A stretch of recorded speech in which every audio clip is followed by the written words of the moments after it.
能加吗？被小姐姐主动要求添加联系方式是一种什么样的体验呢？今天继续帮小姐姐修电脑，反馈的问题是开机以后电脑会像拖拉机一样响，咱们来看一下。现在也不响，都是第二天过来。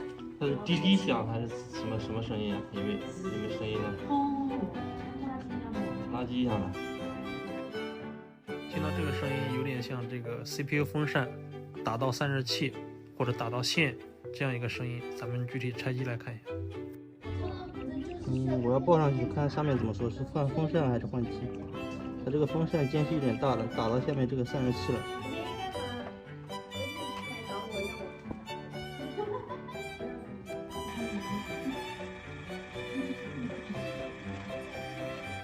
这个 CPU 风扇不行了，间隙太大了，老是会打到下面这个散热器。这种情况可以免费给客户换一台机器。咱们来看一下正常的这种 CPU 风扇，这个间隙比较小，没有那么响，而且转起来也非常的丝滑。大哥，后面我是真的现在在面临这个问题，太乱了。扫一下，扫你好。原来小姐姐管理的电脑太多了，不知道该怎么办。打我时代。那也没多少啊。我让她买了一个蓝牙标签打印机，连接手机做好模板，每台电脑打好标记。比较少见。我到时候告诉你好了。